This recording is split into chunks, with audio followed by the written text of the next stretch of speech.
Muy buenas tardes a todos los presentes. Les agradezco por estar una vez más en su canal El Viejo de Historia.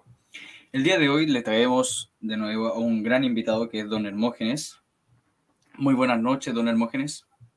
Buenas noches, profesor. ¿Cómo está usted? A sus órdenes. Encantado de Bien, poder estar aquí, aunque tuve algunas dificultades técnicas para conectarme, pero ya estoy conectado. qué bueno, estimado don Hermógenes. No, si esas cuestiones pasan. Yo delante tenía problemas con el internet, así que es usual. Y tiene que ser justo en estos momentos. Mire, yo lo invitaba porque surgió en mi canal y sobre la duda sobre un video de Baradit, que Baradit decía, durante el gobierno de Allende nunca se privaron las libertades. Entonces, el video dura 6 minutos, se lo quiero mostrar a usted, y usted me dice cada vez que quiere pausar para rebatirlo, porque eso es lo que hago yo, rebatir a Baradit y sus mentiras. Entonces, ¿qué le parece? Bueno, ¿usted quiere que yo lo vaya interrumpiendo a medida que diga alguna cosa que no es verdad? Exacto. Ya, listo. Entonces, comencemos. Constantemente las decisiones de Allende. Allende sabe que este país no tenía en su ADN la lucha armada. De hecho, una encuesta que se hace el año 69, que no recuerdo el nombre del encuestador, pero que es súper gráfica. Entrevista a trabajadores, obreros, albañiles, y les hace una pregunta clara.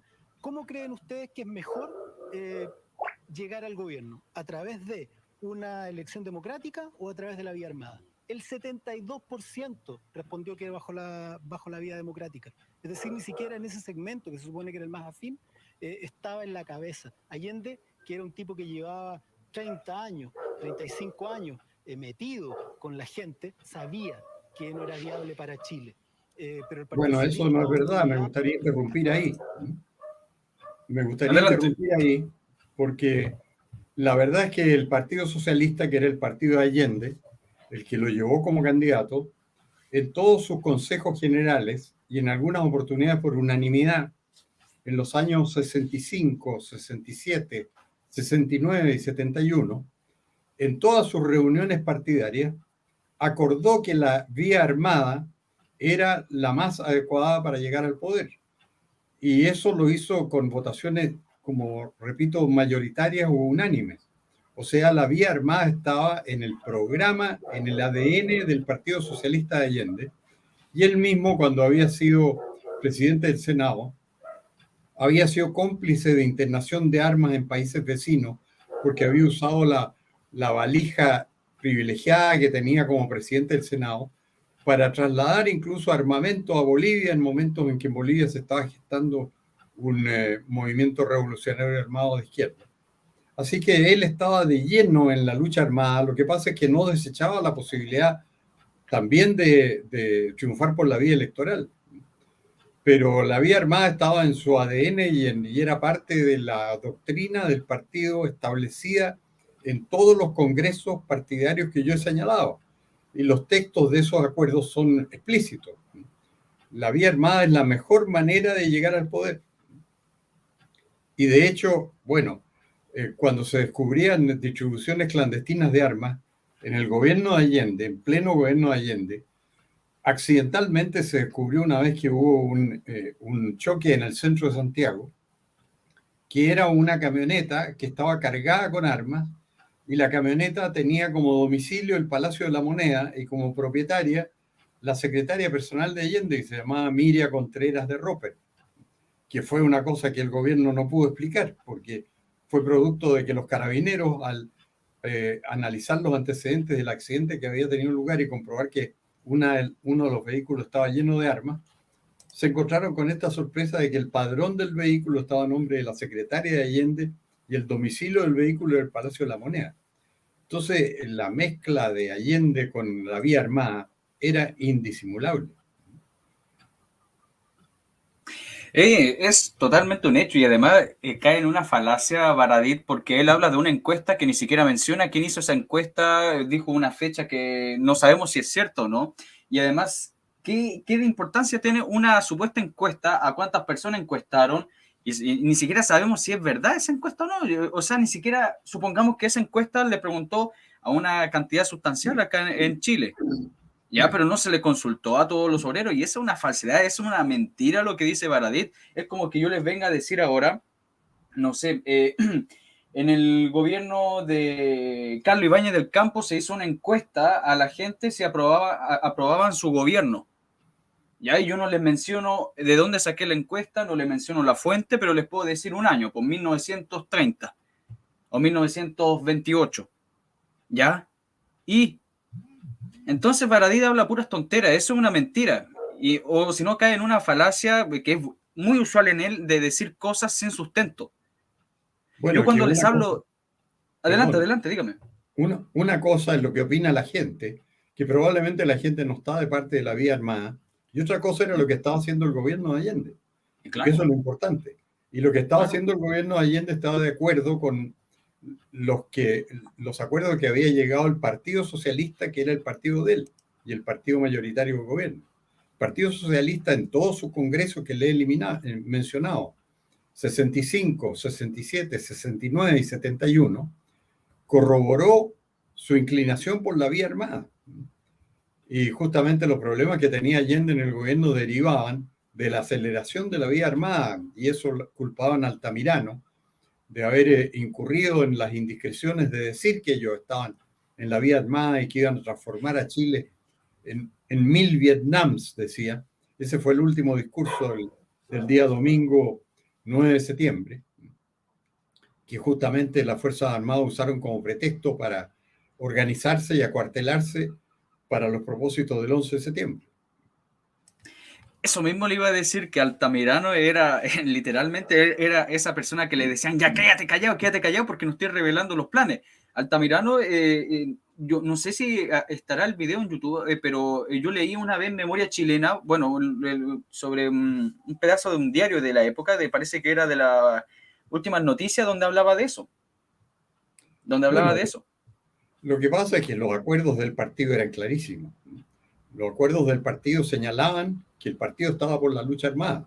Claro. Allende, para llegar a la moneda, necesitaba que la democracia cristiana votara por él en el Congreso Pleno. Sí. Y por eso, como le confesó a Regis Debray, él tuvo que tomar una decisión estratégica de aceptar un pacto de garantía democrática, porque si no, los demócratas cristianos no votaban por él. Entonces, por eso firmó por eso le dijo textualmente a Regis Debray, eso era una necesidad táctica. Y además, en esa entrevista con Regis Debray, que ha sido publicada profusamente en todo el mundo, en otra parte de la entrevista, Allende confesaba que iba a establecer un régimen marxista-leninista integral. Esas fueron sus palabras textuales. Y eso implicaba el término de la democracia, por supuesto, porque no había ningún régimen marxista-leninista que no hubiera suprimido la democracia. Todo eso era público. Claro. ¿Usted cree que Allende se mostró un poco moderado para llegar a la presidencia, más o menos lo mismo que hizo el mayoneso Boric? Bueno, fue muy similar, porque Allende sabía que él no podía llamar a la vía armada, porque eso hasta le podía costar un proceso en que lo metieran preso, porque eso era atentar contra las instituciones democráticas y la legalidad en el país, y eso tiene una sanción penal. Entonces él se cuidaba mucho en ese aspecto, pero su partido no se cuidaba. Como le digo, en todos esos congresos acordaba que la forma de llegar al poder preferida por ellos era la vía armada. Allende lo que tenía que hacer entonces era contradecir esa política oficial de su partido y decir que él iba a respetar las libertades democráticas. Y eso lo hacía parcialmente durante su gobierno, pero no realmente, porque, como le digo, la distribución de armas quedó comprobada, que había vehículos del Palacio de la Moneda que estaban en la distribución de armas ilegales. Enseguida Fidel Castro le hizo un envío a él de armamento que se desembarcó clandestinamente en el aeropuerto de Los Cerrillos, que no pasó por la aduana y que después del 11 de septiembre se comprobó todo lo que contenía, que era armamento hasta semipesado, porque eran cañones sin retroceso. Pero Allende cuando le preguntaban qué contenían esos bultos cubanos, él declaraba que eran helados de mango en una oportunidad, procurando ser festivo. En otra oportunidad dijo que eran pinturas y obras de arte. Pero la verdad es que al final se descubrió, porque estaba en su residencia de Tomás Moro todo ese armamento, y era armamento semipesado, cañones sin retroceso, fusiles y municiones. Y eso lo envió Fidel Castro en un avión de Cubana de aviación que llegó a mediados de 1973 a Chile y que ocasionó sesiones extraordinarias del Congreso, denuncias y obviamente la confirmación de que el gobierno lo que se proponía era dar de repente un autogolpe y quedarse indefinidamente en el poder sin nuevas elecciones. A ese efecto hay una anécdota que es pintoresca y hasta humorística, porque hubo un periodista alemán occidental que entrevistó a Allende y Allende creyó que era alemán oriental. Y entonces le hablaba de camarada, de compañero. Y el periodista le dijo si iba a haber elecciones en 1976, que correspondía el término de los 6 años de Allende. Y Allende, creyendo que era comunista, el periodista le dijo, pero camarada, no seamos tan pesimistas, ¿eh? Y el diario alemán occidental lo publicó todo y Allende quedó en medio de la mayor confusión porque él estaba seguro que era un diario comunista de Alemania Oriental y que nunca iban a dar a conocer eso. Pero el periodista publicó todo. Y Allende quedó en evidencia de que no pensaba en elecciones del 76, sino que ya pensaba que para esa altura iba a tener el poder total. Así es. Mire, continuemos, porque después lo que viene va a ser peor, don Hermógenes. Con lo que había ocurrido en Cuba y quería forzar esa situación. Allende llega en un momento a decir que sus peores enemigos están en su propio partido y los grupos más radicales consideran a Allende un burgués, un reaccionario. De hecho, llega un momento en que el BOP, que eran los más calientes, lo juzgan y lo declaran, ¿cómo se dice? Lo juzgan y lo declaran culpable, lo condenan a muerte por enemigo del pueblo. Eso era como algo que hoy día un sector no entiende, que cuando dicen izquierda el espectro es amplio, ¿te fijáis? Allende...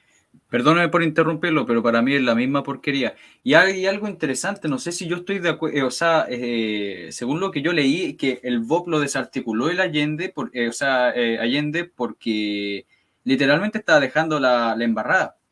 Fue ¿cómo se llama este sujeto, el del cuartel de investigaciones que fue famoso en el 72? Claro. No, bueno, es que eso es la historia verdadera.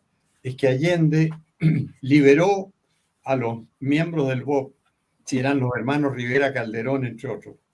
Y este sujeto que mató a varios detectives hizo explotar una bomba en su propio cuerpo y mató a varios detectives.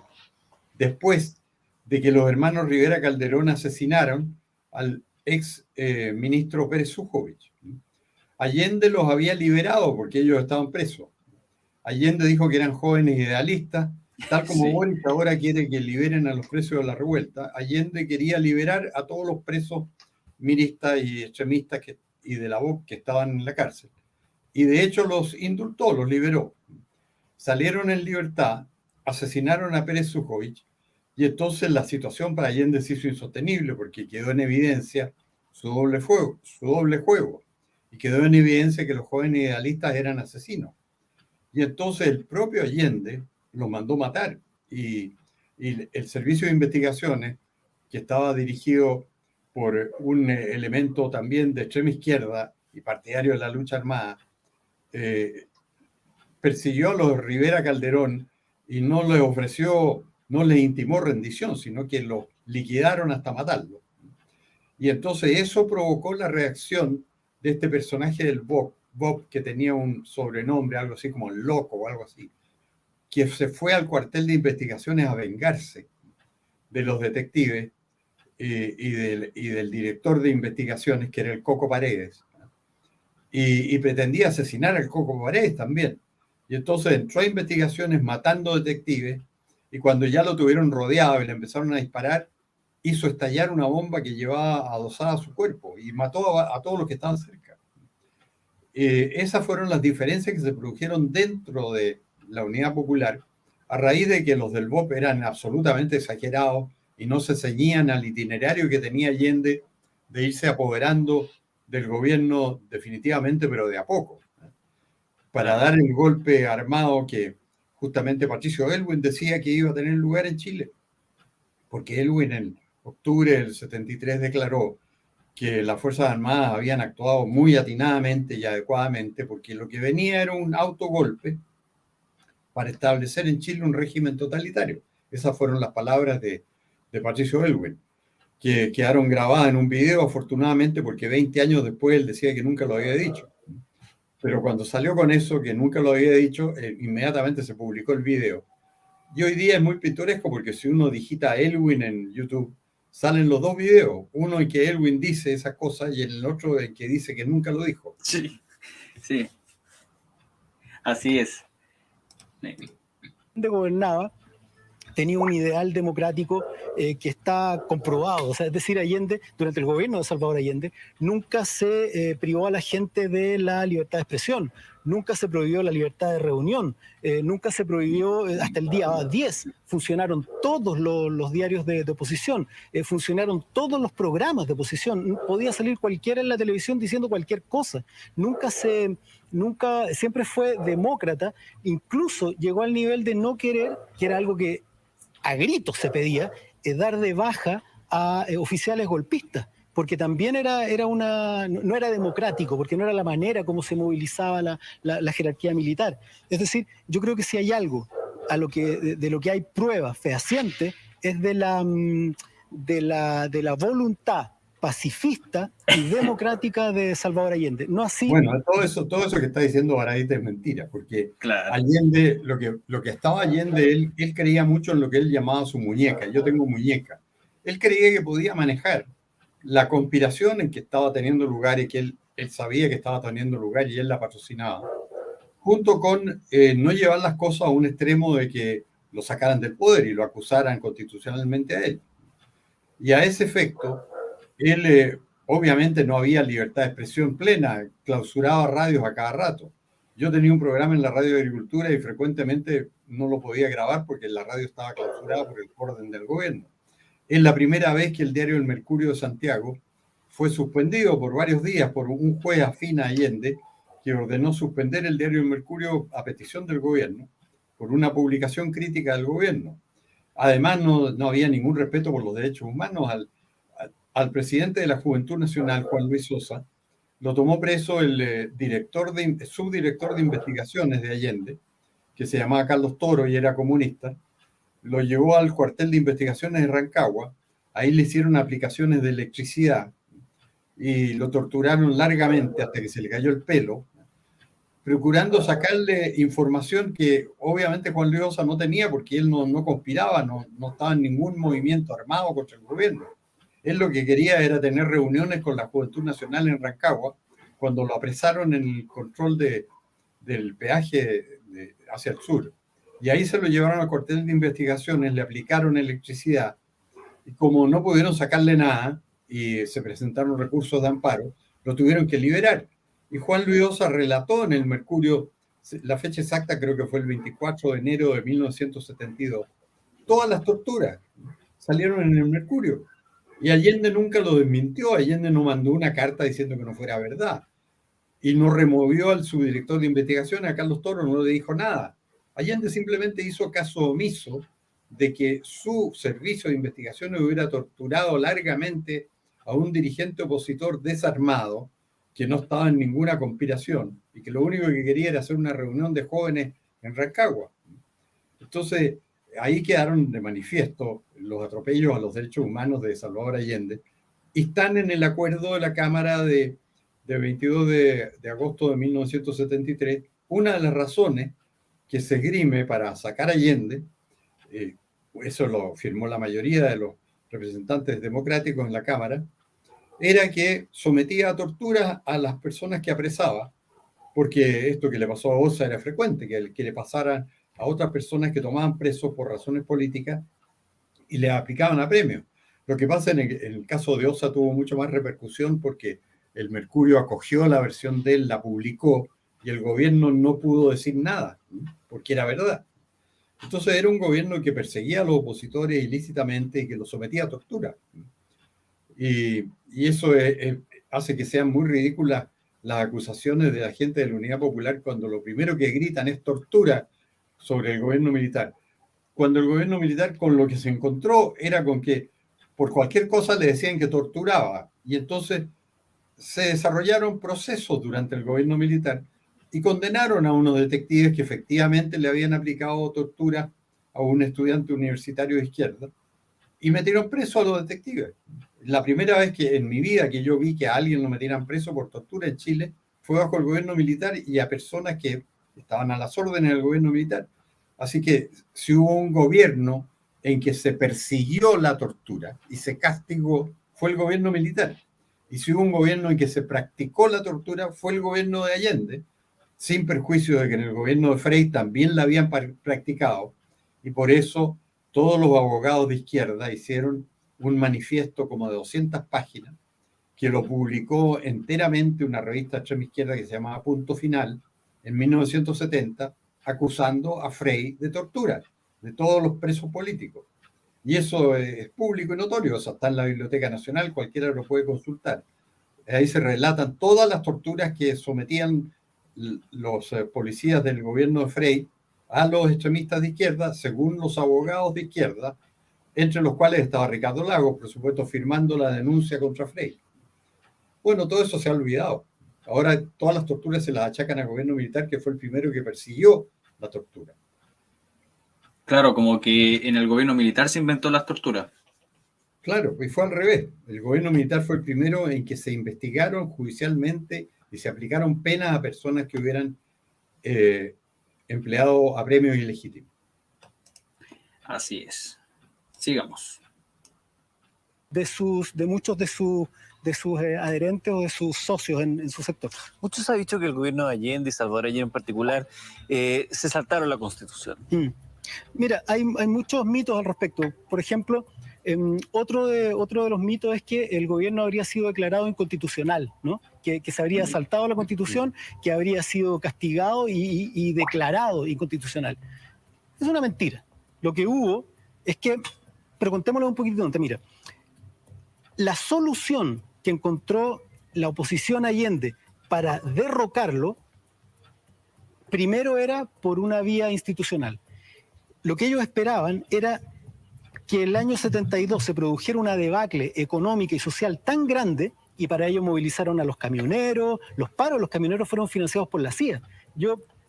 O sea, los documentos están ahí, el financiamiento está ahí. En Viña aparecían dólares por todos lados, ¿no? Estaban parados ahí en Concón. El sabotaje económico, el sabotaje también terrorista, digamos, las operaciones terroristas durante el gobierno de Allende fueron tremendas. Durante agosto, entre el comando Rolando Matus y Patria y Libertad, cometieron 500 atentados, voladuras de torres de alta tensión, voladuras de oleoductos contra un gobierno democrático. Ellos pretendían... Yo no sé de dónde se sacó esa cifra de 500 atentados.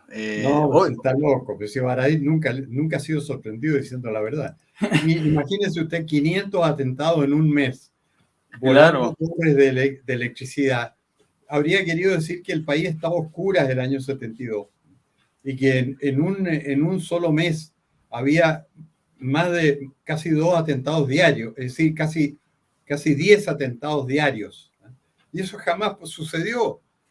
Nunca en el gobierno de Allende no hubo oscurecimientos generales por atentados, no existió.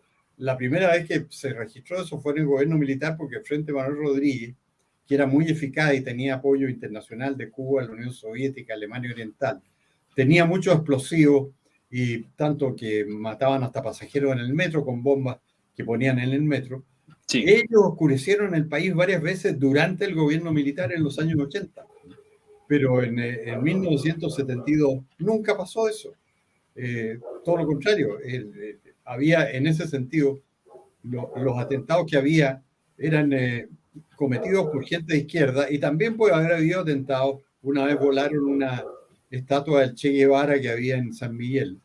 Obviamente eso no lo hicieron la izquierda, lo hizo gente de derecha. Cuando la gente de derecha empezó a darse cuenta de cómo venía la mano, empezaron a cometer atentados, eso es verdad, pero muy poco. La verdad es que fueron insignificantes y nunca oscurecieron el país, nunca.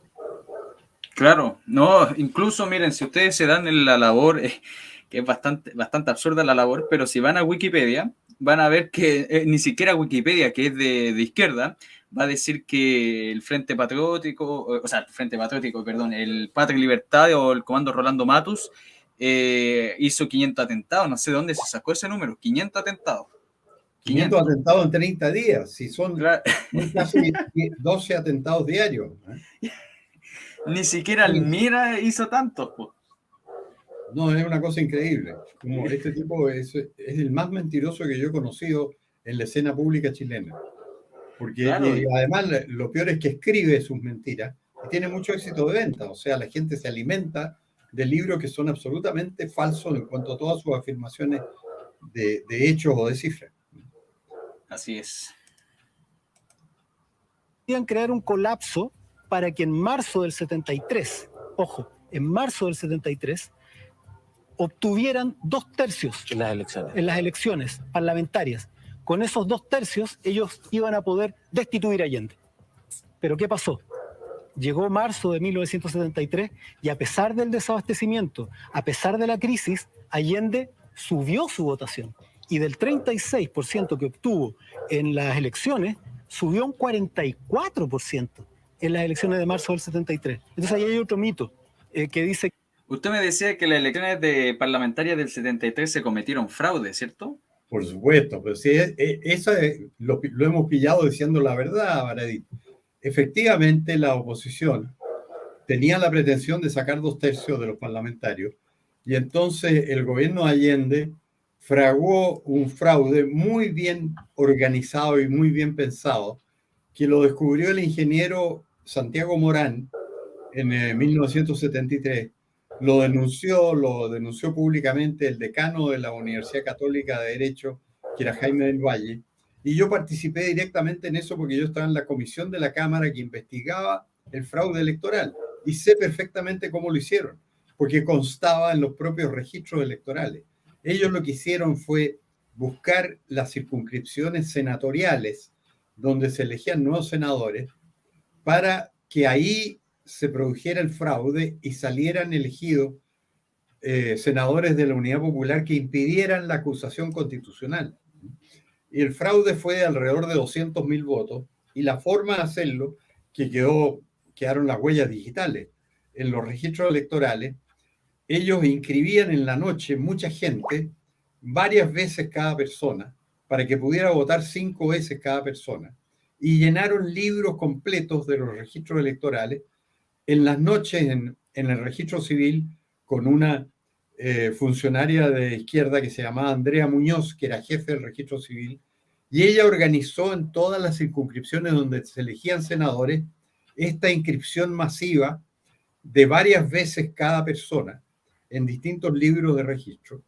Y yo vi los libros, los tuve al alcance de la mano en la comisión de la Cámara.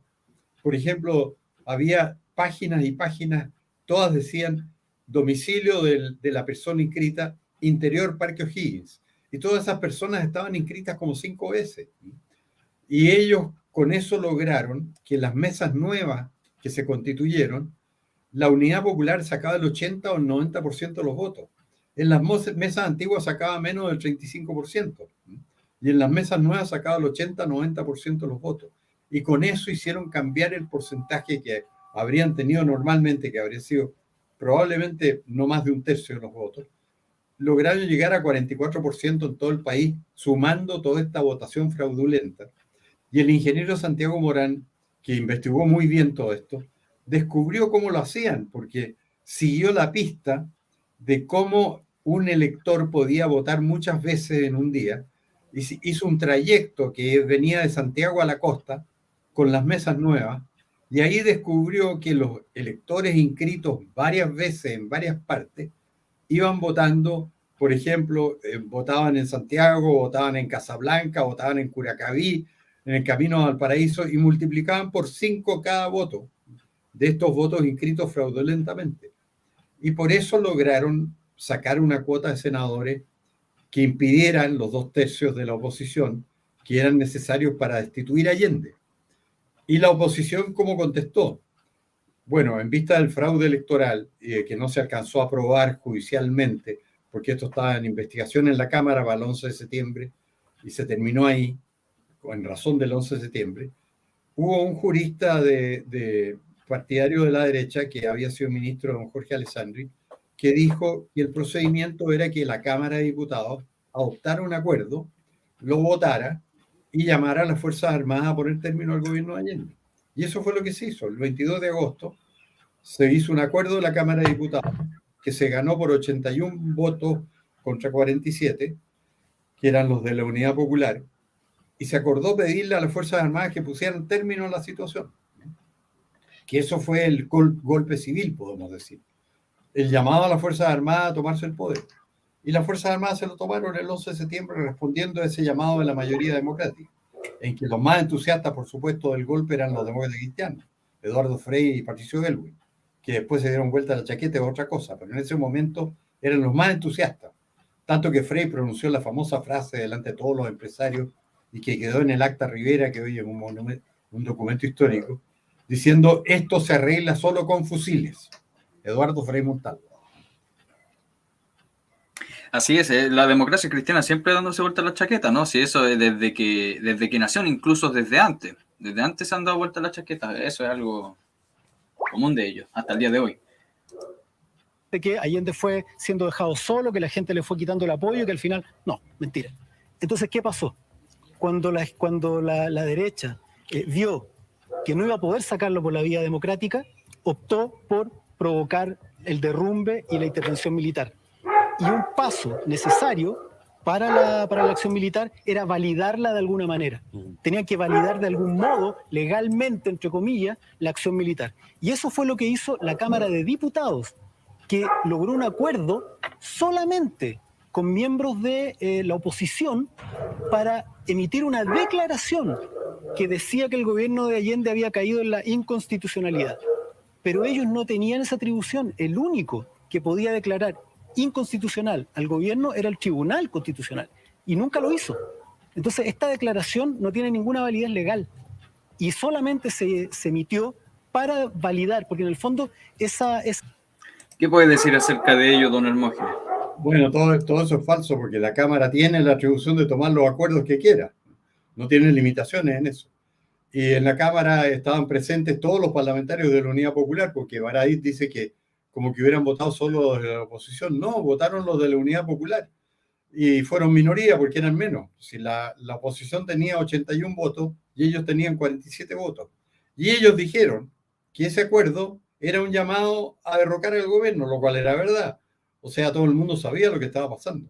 Aquí el golpe civil fue primero y el golpe militar fue la consecuencia. Y los militares no habrían actuado si no hubiera habido esta decisión de los civiles. Tanto fue así que los civiles estaban tan organizados que tenían preparado ya todo lo que iban a hacer en caso de que los militares se tomaran el poder, y habían discurrido controlar todas las radios y tenían centros desde donde iban a operar las radios que respaldaran el pronunciamiento militar. Y todo eso estaba organizado por radioaficionados civiles. Ellos fueron los que tuvieron a su cargo toda la operación en materia de comunicaciones. Los militares se encontraron con que tenían los micrófonos delante de su boca para decir lo que quisieran decir, y las cadenas de radio estaban organizadas todas por civiles meses antes, porque a mí me lo dijeron. Yo cuando iba a grabar a la Radio Agricultura, había una persona muy interiorizada en esto que se llamaba Álvaro Puga, Capa, que firmaba como Alexis y hacía comentarios en la radio también. Y cuando me encontraba yo ahí con él me decía: no, pero si el golpe está listo, me decía, si los civiles ya han organizado todo, han organizado las cadenas de radio, todo lo que van a transmitir y de dónde van a transmitir. Así que es cosa que los militares cierren las radios de la Unidad Popular y se tomen el poder, pero todo lo demás ya está organizado. Y a mí me da mucha risa esto, porque yo le decía: oye, los golpes civiles nunca han resultado, los que resultan son los golpes militares. Sí, me decía, eso depende de los militares, pero los civiles ya tienen todo organizado. Si ya saben desde dónde van a transmitir y todo. Y tenían planeado establecer su central de transmisiones en la escuela militar, que fue lo que efectivamente hicieron después. Pero esto fue el 22 de agosto, estaba toda la Unidad Popular en pleno ahí defendiéndose, incluso yo estaba en la sesión, obviamente yo era diputado. Los diputados de la Unidad Popular dijeron que había una amenaza de guerra contra Perú y Bolivia en el norte y pidieron que hubiera sesión secreta, y nos declaramos en sesión secreta, y lo único que dijeron ahí era que Perú y Bolivia nos iban a atacar y que por lo tanto nos dejáramos de cosas. Y todos nosotros sabemos que eso era falso y que no había ninguna amenaza inminente en el norte. Así que seguimos con la discusión del acuerdo. Se votó después de la medianoche, por eso que si bien fue de 22 de agosto, se terminó de votar el 23 de agosto. Entonces hay a veces una discrepancia en la fecha, porque se terminó de votar en la madrugada. Y ahí lo despacharon a la moneda del acuerdo. Y Allende contestó diciendo que esto era un intento de golpe de Estado. Pero no era golpe de Estado, era un llamado de los políticos mayoritarios, representantes de la mayoría ciudadana, a las Fuerzas Armadas a poner término a todas las ilegalidades de Allende e inconstitucionalidades que están puntualizadas en el acuerdo. Nadie puede negar que eso es verdad, porque lo que decía el acuerdo era verdad. Así que Baradit dice que inventan. No, era todo verdad. El gobierno se había salido de la Constitución de N maneras, tanto que uno de los puntos del acuerdo dice que era una actuación sistemática de Allende salirse de la Constitución, lo cual era verdad. Él se salía permanentemente de la Constitución. Él no cumplía los fallos judiciales. Cuando el Parlamento destituía a un ministro, cosa que el Parlamento podía hacer, no lo sacaba del gabinete, lo cambiaba de cartera. Cuando se quería tomar una empresa, mandaba gente a la empresa a provocar un desorden y bajo ese pretexto él decía que la empresa no podía dejar de funcionar y entonces la intervenía. Era todo ilegal.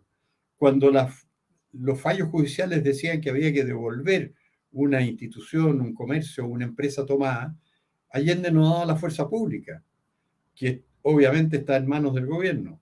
Entonces había múltiples sentencias diciendo hay que devolver fábricas, casas, supermercados, fondos, y nadie cumplía las órdenes porque Allende no daba la fuerza pública. Entonces era un hombre que estaba sistemáticamente fuera de la Constitución y por eso hubo que sacarlo. Si era la única manera de restablecer en Chile un Estado de Derecho. Así es. Con mansa refutada le hizo don Hermógenes Baradit. Una consulta antes, ¿de dónde sacó Baradit que solamente el Tribunal Constitucional tenía esa atribución? No, el Tribunal Constitucional no tiene la atribución de destituir al presidente de la República. El Congreso sí, juntando el quórum, que era de 2/3 de los parlamentarios, en una acusación constitucional. Claro. O sea, el mecanismo normal habría sido que hubiera habido una acusación constitucional y que lo hubieran aprobado 2/3 de los parlamentarios. Y eso lo evitó el gobierno de la Unidad Popular, haciendo un fraude electoral que le dio más de 1/3 del Congreso, impidiendo que se acusara constitucionalmente a Allende.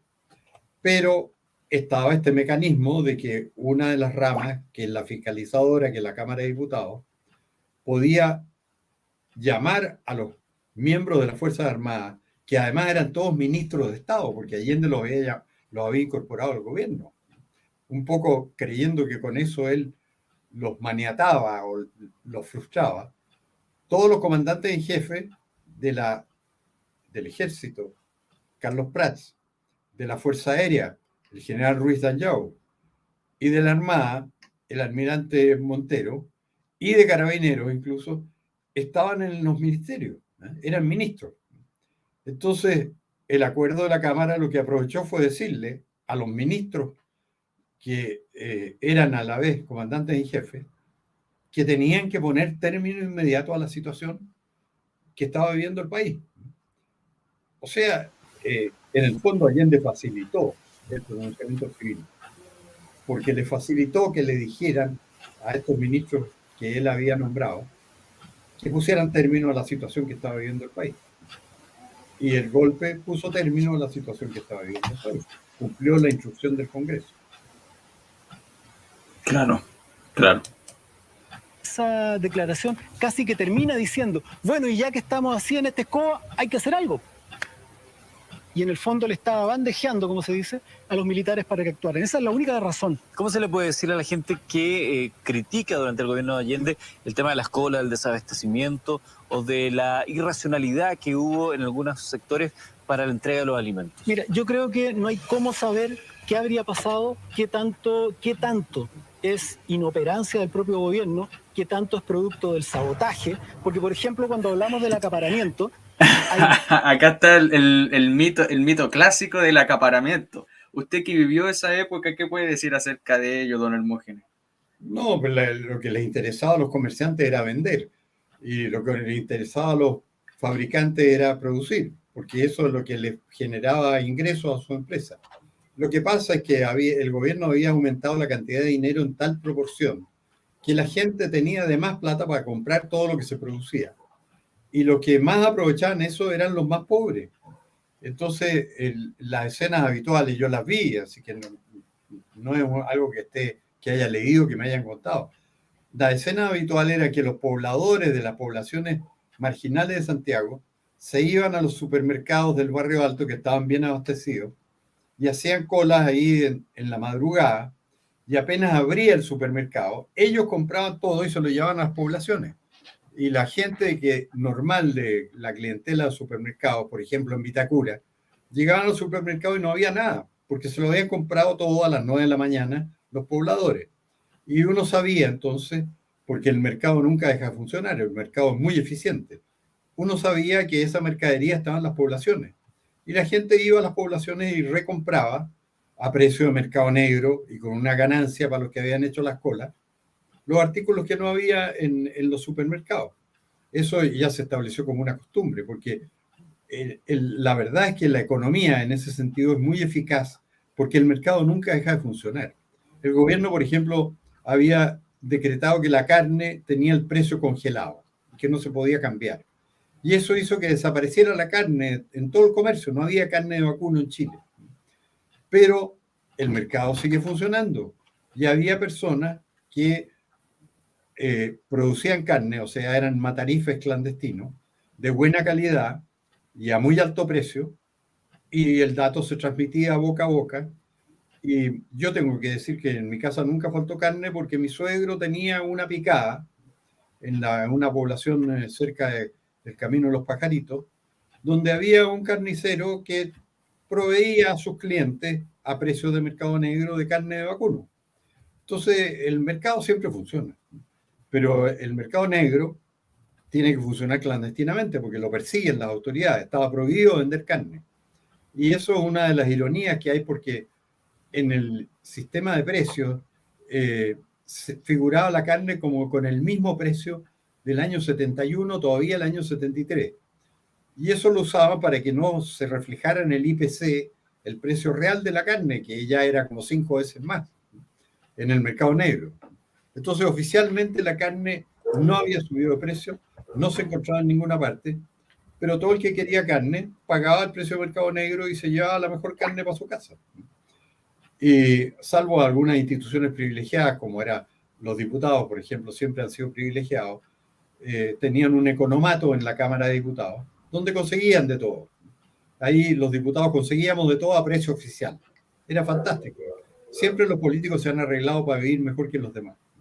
Y la época actual especialmente, porque se han llevado toda la plata que dicen que no produce el modelo para los pobres, se la han llevado los políticos. Ellos, por eso que un parlamentario tiene una remuneración que es 133 salarios mínimos, cuando en Suecia los parlamentarios ganan 5 salarios mínimos, porque en Chile son millonarios, se quedan ellos con la plata.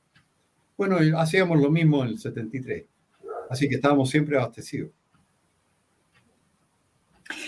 Yo no entiendo por qué tienen ese mito del acaparamiento, así yo me imagino que Baradit y toda la gente de izquierda tiene esta imagen mental de una persona, de una señora, literalmente con los brazos llenos, mirando para todos lados, así de puros víveres, de latas, de No, bueno, aceite. es que eso, hay una razón para eso, porque la gente, cuando empiezan a escasear las cosas, empieza a tratar de comprar de más, ¿no?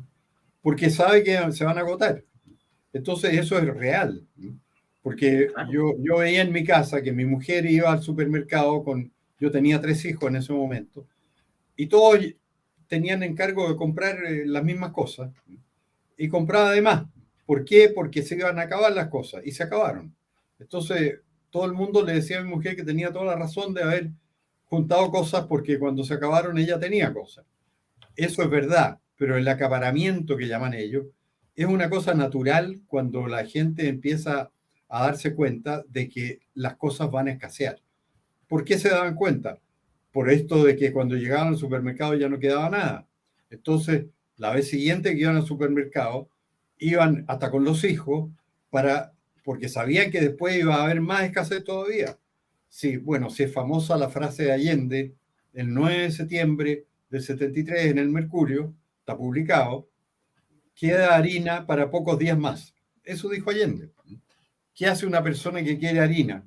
Va y compra toda la que puede. Entonces ellos ahora lo llaman acaparamiento. No, es una conducta natural. Cuando la gente ve que hay una economía que no funciona y que se van a acabar las cosas, compra de más. Y eso lo titularon ellos como algo organizado y no fue organizado, es una conducta espontánea cuando hay un gobierno que no puede garantizar el abastecimiento. Claro, pero ellos lo asumen como que fue algo político, o sea, fueron a acaparar para desestabilizar el gobierno, pero la cuestión es que fue algo natural. Buscaban tener alimentos que a la larga, incluso a corto plazo, ya no iba a haber. Esa es la cuestión. Claro, es una conducta natural. Claro, de supervivencia. Dos patas. El acaparamiento es cuando la gente descubrió que no había nada en las vitrinas, cuando faltaba la leche, falta el pan, cuando quedó esa escoba. Ahí hay dos patas. Una es el desabastecimiento ideológico, es decir, yo saboteo al gobierno escondiendo todos los productos, pero también el gobierno, al fijar precios, promovió el mercado negro, porque la gente dijo, ¿por qué voy a vender esta leche que pongo en la vitrina a 100 escudos si la puedo guardar y por debajo la vendo en 500? ¿Te fijas? Entonces, claro, no tenéis cómo saber en muchos aspectos qué tanto es producto de la ineptitud del manejo económico del gobierno de Salvador Allende y otro del sabotaje norteamericano, empresarial, comercial y transportista. Pero yo creo que hay una mezcla de las dos. Ahí se acabó. Bueno, ahí está diciendo Boric, lo único que está demostrando es que no tiene idea de economía, porque es obvio que si un gobierno dobla la cantidad de dinero en un año, es imposible que la producción se crezca 100% en un año. Entonces, es como estar diciendo, oiga, va a haber escasez. Si uno está lleno de billetes y ve que se evalúa la moneda mes a mes, trata de deshacerse de los billetes y adquirir cosas. Y eso es lo mismo que él llama acaparamiento. La gente trataba de comprar porque sabía que después no iba a encontrar los mismos productos al mismo precio. Como bueno, acá dice, el problema de los socialistas es que nunca han sabido economía. No, y nunca lo van a saber. Ellos creen que saben. Ellos tienen en la cabeza de que lo saben mejor que la gente de derecha, pero no lo saben. Acá lo que dice doña Cecilia Comelín dice, decían que la derecha tenía todo escondido porque la izquierda siempre le echa la culpa al resto. Es su mal, siempre el hecho. O sea, ellos se mandan un condoro y no empiezan así, pucha, nos la embarramos, vamos a rectificar como lo hace la derecha. No, estos siempre van a apuntar al lado como el niñito chico que le echa la culpa al hermano menor de la embarrada. Bueno, sí, eso es lo que pasa, que la derecha es partidaria de la economía libre. ¿Por qué? Porque es la que funciona mejor de acuerdo con los deseos de la gente. Entonces, la gente sabe que en la economía libre no va a haber escasez, porque como es libre, se cobran los precios que se pueden cobrar, que los productores ponen el precio al cual pueden vender, porque si se les pasa la mano, no venden. Y de hecho, en los primeros meses del gobierno militar se produjo ese fenómeno. Estaban tan acostumbrados a los precios controlados en Chile desde hacía decenas de años, que cuando el gobierno militar, a instancia de los Chicago Boys, dijo están todos los precios libres, los fue liberando a poco en realidad, pero terminaron todos libres muy luego. Los empresarios no sabían qué hacer y iban al Ministerio de Economía a preguntar si podían cobrar tanto, y en el Ministerio de Economía les decían, cobra lo que quiera. Y los que se equivocaron fueron los panificadores, que estaban con el precio controlado de muchos años, de la harina, el trigo, el pan, de todo. Y entonces, cuando vieron que tenían precios libres, elevaron el precio del pan a las nubes. ¿Y qué hizo la gente? Compró mucho menos pan. Y el precio del pan nunca fue problema porque los panificadores se dieron cuenta de que no vendían pan y que la gente que en Chile siempre ha comido mucho pan, en ese periodo de los primeros meses del gobierno militar, dejó de comer pan, porque no solo de pan vive el hombre. Si la gente no tiene plata y no puede comprar pan, compra arveja o arroz, no sé qué cosa, pero no compra Claro. pan. Y los panificadores aterrizaron ligerito, ¿no? Y bajaron los precios del pan. Bueno, y desde entonces nunca ha habido en Chile un problema con el pan. No ha habido en escasez de pan y cuando sube, sube y ya está, ¿no? Pero los panaderos saben que no pueden subirlo mucho porque la gente deja de comer pan. Sí, así funciona la economía. Y esa es la economía que funciona bien, de acuerdo con la ley de la oferta y la demanda. Claro. Incluso acá Teriyaki de las Rosas dice lo mismo en el 2019. Recuerden, el confort desaparecía de los anaqueles por temor a la escasez. En la época de la insurrección, eso pasó. Y uno veía a la gente con los carros llenos de confort. Yo hacía la broma que deben tener harta gente en la casa para utilizar tanto confort. Bueno, lo que pasa es que después viene se puede decir, una especie de recesión, porque la Claro. gente empieza a consumir lo que acumuló y deja de comprar. Pero lo mejor es un sistema de precios libres en que la gente pueda comprar y vender libremente, porque ese nunca provoca escasez, ni nunca hay desabastecimiento, y funciona muy bien el sistema de precios. Los precios son señales, funcionan muy bien. Claro, y la cuestión es que el precio puede ponerlo el empresario, el comerciante, pero el precio se va a ir modificando en una economía libre a partir de lo que la gente quiere. De ahí viene lo interesante de la economía de libre comercio. Pero en fin, ¿qué le pareció a usted el video de Baradit, don Hermógenes, para finalizar? Bueno, a Baradit yo le reconozco el mérito de que vende muchos libros escribiendo mentiras, ¿no? Y la gente quiere leerlas, parece. Pero yo leí una historia que hizo él del gobierno militar. Estaba llena de falsedades, ¿no? Y él no prueba las cosas que afirma. Y da versiones propias de todas estas cosas, como lo vimos en el video, en que él inventaba cosas, ¿no? Inventaba de frentón cosas. Como inventaba eso de que los productores acaparaban. No, si los productores no acaparan, los productores lo que quieren es vender lo que producen. Pero en ese tiempo sí, efectivamente, las dueñas de casa, en particular, cuando vieron que se acababan las cosas, empezaron a comprar de más. Y bueno, la verdad es que los supermercados estaban vacíos, ¿no? Y había disputas en los supermercados, había dueñas de casa, señoras decentes y todo, que peleaban por un pollo físicamente, en unas peleas de mujeres, por llevarse el último pollo que quedaba. Fue una situación muy desagradable para la gente. Y de ahí vino el tocar las cacerolas. Si las cacerolas ahora las usa la izquierda para sus manifestaciones, pero nacieron de las dueñas de casa, que principalmente eran de derecha, cuando se encontraron con que no encontraban los artículos que necesitaban, hicieron la marcha de las cacerolas en 1971, estando aquí Fidel Castro, que fue muy incómodo para él, porque se encontró con una ciudad en que estaban todas las dueñas de casa tocando cacerolas en protesta contra el gobierno, y él venía a ver un gobierno que supuestamente era muy popular. Y Fidel Castro declaró ahí, dijo, me voy de vuelta a Cuba más socialista, más marxista, leninista que nunca, porque se dio cuenta de que no puede haber socialismo y democracia a la vez. Si No. hay socialismo no puede haber democracia, tiene que haber dictadura. Y él se fue convencido de que la buena doctrina, la vía adecuada era la de él, la dictadura del proletariado. Bueno, y Cuba no ha salido de la dictadura desde entonces tampoco. Claro. Mire, para finalizar, mire, dice acá doña María Elena, los mismos dirigentes de la JAP ofrecían en mercado negro las mercaderías a diferentes empresas. Lo sé porque en el trabajo de mi papá esto sucedía frecuentemente. Saludos. Saludos a usted también.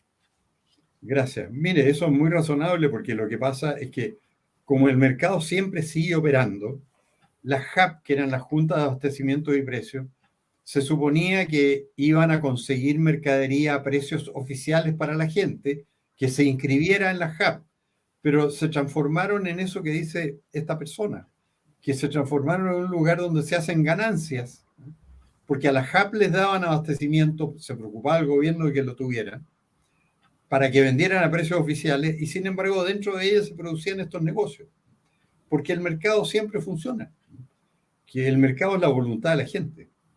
Entonces, no hay nada más absurdo que los controles de precios por eso, porque el mercado negro los desvirtúa completamente. Y entonces, bueno, en Argentina han experimentado eso por muchos años, y terminan siempre en un corralito, como llaman ellos, en que le impiden a la gente que ha depositado, por ejemplo, en dólares, retirar los dólares. Porque los controles de precios son inútiles y son perjudiciales. Así es. Muchas gracias, don Hermógenes, por aceptar mi invitación otra vez más. Espero que nos vemos otra vez más en este canal. Usted es bienvenido. Usted me decía que tenía un blog. Por favor, cuéntele a la gente sobre su blog. Bueno, yo uso Twitter también, con frecuencia, pero tengo un blog que se llama blogdehermógenes.blogspot.com, donde cada 2 o 3 días escribo algo sobre la actualidad. Y hay mucha gente que lo sigue, pero el Twitter lo sigue más gente que el blog. ¿Y cómo se llama en Twitter? Bueno, el Twitter mío nomás, Hermógenes PDA. Ahí está. Pero tengo más visitas en el Twitter que en el blog. ¿Sabes lo que debería hacer, lo que debería hacer don Hermógenes es publicar sus artículos de su blog en Twitter, porque ahí puede que vaya más gente al blog? Bueno, lo que pasa es que yo no soy muy experto en mecanismos computacionales. Entonces no sabría cómo poner el Twitter en el blog en el Twitter. Mire, es fácil. O sea, usted lo que tendría que hacer es, supongamos que va a su blog, copia el enlace que está arriba, y después lo pega en un tweet. Listo. Claro, eso usted lo dice y parece fácil, pero ya cuando me dice lo pega, yo no sé cómo se pega. Ya está bien. Soy analfabeto en computación y lo que sé es escribir el Twitter. Y eso lo hago casi todos los días, hago un Twitter distinto. Ahí está. Muchas gracias, don Hermógenes. Bueno, muchas gracias a usted por haberme convidado, profesor, y nos vemos en una próxima oportunidad, y gracias a todas las personas que nos siguen. Igualmente. Hasta luego. Hasta luego.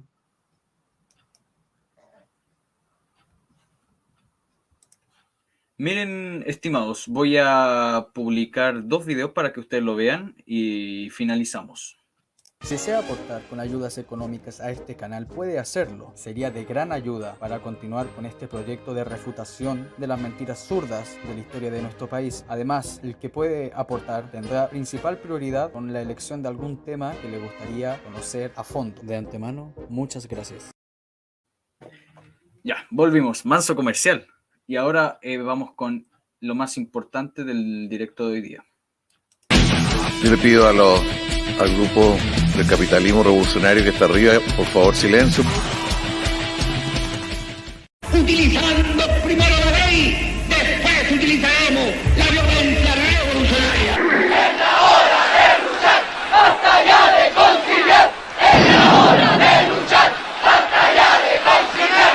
Es la hora de luchar. Un gritito al campamento.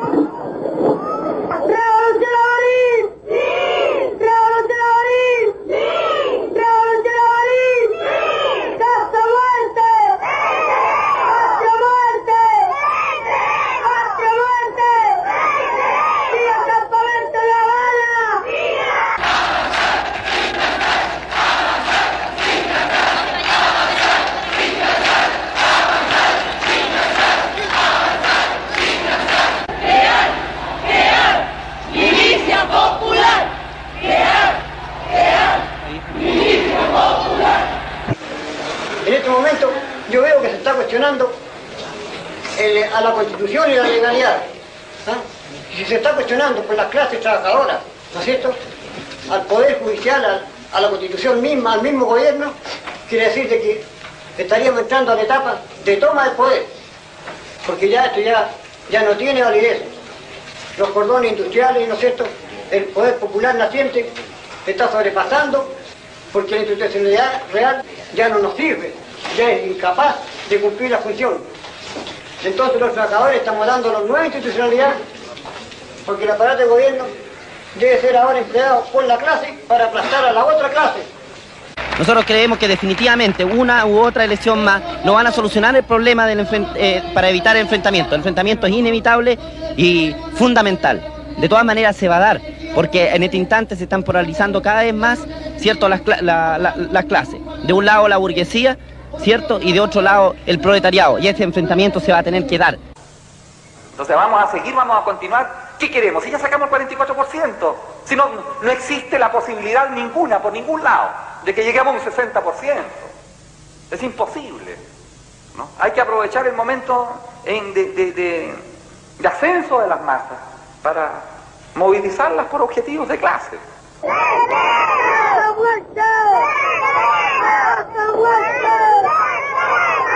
Hay que sacarle la cresta a estos gallos, aquí hay que llegar y cerrarles un negocio, meterlo en la cárcel. Eso realmente debe hacer para que entonces toda esta gente agarre miedo. ¿Cuál es su posición frente a las elecciones del domingo?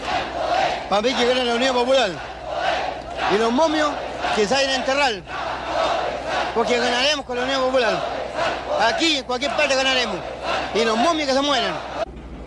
Porque las cuestiones de aquí en adelante, compañeros, tenemos que hacerlas realidad. Y los problemas conflictivos tenemos que enfrentarlos duramente. Y frente a quien se nos ponga por delante, debemos atacar. Y no vamos a salir a la calle, compañeros, a pelear con los niñitos de la derecha. Que eso se encarguen los carabineros y se encarguen los milicos de chiflar de unos pocos. Porque si el otro día mismo el presidente nacional públicamente dijo que si había que correr sangre, se tenía que correr sangre. Ellos están pidiendo el enfrentamiento de nosotros. Unidad popular contra el momio criminal. Unidad popular contra el momio criminal. Al momio que especula, cortarle la fisura. Y luego fuera poco, cortarle los dos cocos. Al momio que especula, cortarle la fisura. Basta ya de conciliar, es la hora de luchar. Basta ya de conciliar, es la hora de luchar. Pueblo, conciencia, justicia, win, win. Pueblo, conciencia, justicia, win, win. Pueblo, conciencia, justicia, win, win. Utilizando primero la ley, después utilizaremos la violencia revolucionaria. Y creo que esta es una buena plataforma para señalar que estamos frente a la estatua de una persona que dividió este país. Listo.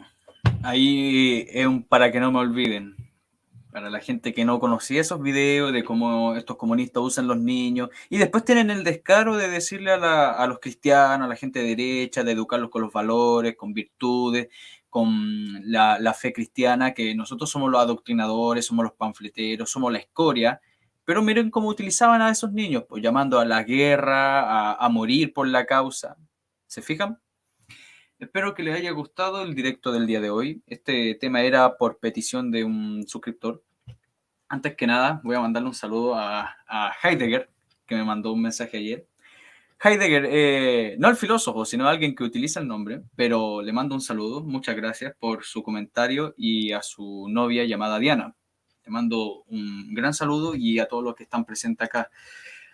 Recuerden dejar un like, compartir, compártanlo con su amigo, con sus hijos, sobre todo con los cabros que son jóvenes, más o menos de mi edad. Necesitan ver eso, si no se van a seguir comprando lo que vendía Allende. Háganlo, ustedes deben hacerlo. Ese es su trabajo, compartirlo, difundirlo, pasárselo por todos los canales, por todo Twitter, por todo Facebook. Eso tienen que hacer ustedes. Compartan, suscríbanse, dejen un like y recuerden que pueden aportar o ayudarme por Patreon, por Flow, lo que sea.